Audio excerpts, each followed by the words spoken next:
Et chers amis de Café Évangile, alors le chef de la synagogue, indigné de voir Jésus faire une guérison le jour du sabbat, prit la parole et dit à la foule: « Il y a 6 jours pour travailler. Venez donc vous faire guérir ces jours-là et non pas le jour du sabbat. » Le Seigneur lui répliqua: « Hypocrite, chacun de vous, le jour du sabbat, ne détache-t-il pas de la mangeoire son bœuf ou son âne pour le mener boire?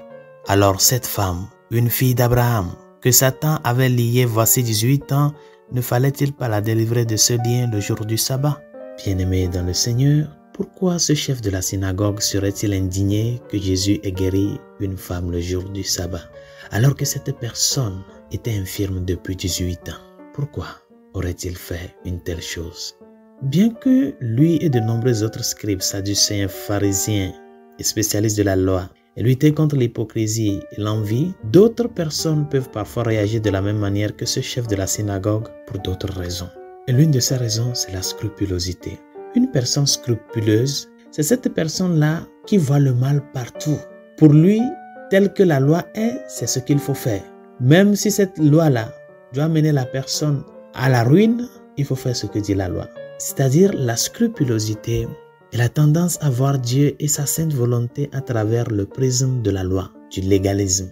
Et le légalisme ne consiste pas simplement à être fidèle à la loi de Dieu, car c'est une bonne chose. Mais le légalisme est une mauvaise interprétation de la loi de Dieu par laquelle on tend à mettre plus l'accent sur soi-même que sur Dieu.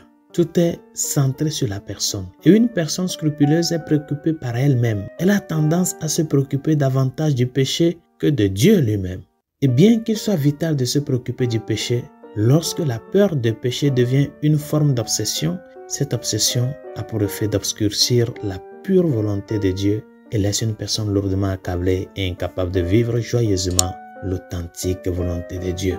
Sainte Thérèse de l'Enfant Jésus est une sainte qui a ouvertement partagé ses luttes avec le scrupule dans son autobiographie.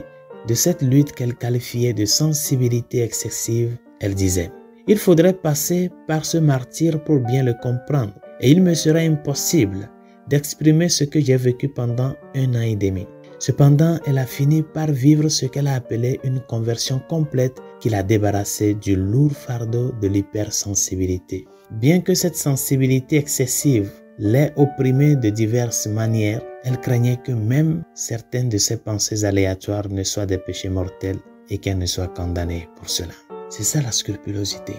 Et bien que le chef de la synagogue n'ait probablement pas lutté contre la sensibilité excessive de la même manière que Sainte Thérèse, il a agi avec un scrupule extrême qui l'a conduit à juger sévèrement et à condamner le Seigneur pour la bonne action qu'il a accomplie envers cette femme infirme. Chers amis, le Seigneur t'invite aujourd'hui à marquer ta réalité de vie de par l'amour. S'il faut accomplir la loi, accomplis-la par amour, mais ne l'accomplis pas par nécessité.